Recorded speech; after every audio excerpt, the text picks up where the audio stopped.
Ons titel vir vandag, ander kant, die kruis. Verlede Sondag onder gebed, tydens 'n nagmaaldiens ervaar ek die volgende beeld in my geestesoog. Eers sien ek net 'n kruis, en langs die kruis verskyn daartoe die gestalte van 'n persoon. Dit kom toe by my op, dat ons as mense so vasgevang geraak het in die verhaal van die kruis. Jesus se lyding, sy vervloeking deur aan die kruis te sterf en die feit dat hy jou en my sondes op hom geneem, en daarvoor aan die kruis gesterf het, dat ons vergeet van dit wat aan die ander kant van die kruis plaasgevind het. Ons het so vasgevang geraak in die verhaal van die kruisiging van Jesus Christus, dat ons visie verloor het oor die feit dat Jesus die dood oorwin het, dat hy na 3 dae die dood opgestaan het, en dat ek en jy deur hierdie opstanding nou ook dood is vir die vloek van die sonde, en deur in hom te glo, en hom as ons verlosser aan te neem, deel het aan die ewige lewe. Ons lees 1 Korintiërs 15 vers 55 tot 57. Dood, waar is jou oorwinning? Dood, waar is jou angel? Die angel van die dood is die sonde, en die sonde kry sy krag uit die wet van God. Maar ons dank God dat hy aan ons die oorwinning gee deur ons Here Jesus Christus. Ons vergeet ook van die feit dat Jesus na die hemel opgevaar het, waar hy sit aan die regterkant van die Vader, en derentyd pleit vir ons sondes. Romeine 8 vers 34 sê, wie kan ons veroordeel? Christus Jesus het gesterf, maar meer is dit, hy is uit die dood opgewek.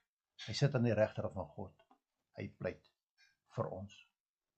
Ons vergeet ook van die belofte wat Jesus gemaak het, om ons as mens nooit alleen te laat nie, en dat hy die Vader gevra het, om die Heilige Gees te stuur, om onder en in ons te kom woon. Johannes 14 vers 16 tot 17 sê, ek sal die Vader vra, en hy sal vir julle 'n ander voorspraak stuur, om vir ewig by julle te wees, naamlik die Gees van die waarheid.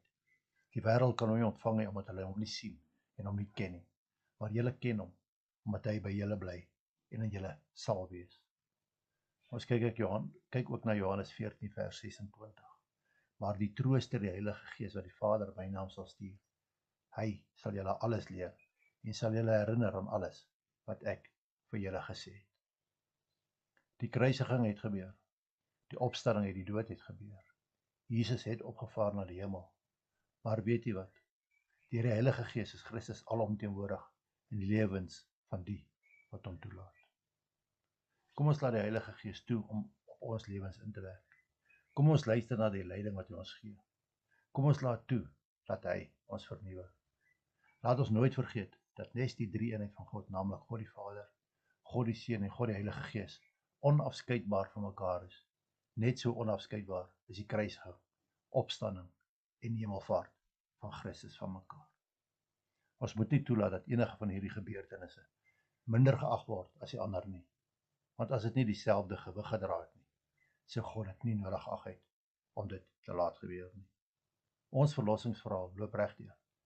Vanaf die geboorte van Jesus, sy kruisiging, sy opstanding, sy hemelvaart, die feit dat hy die Heilige Gees na ons as mense gestuur het, en dat hy nog gedurig vir ons, as sondige mense, by die Vader pleit.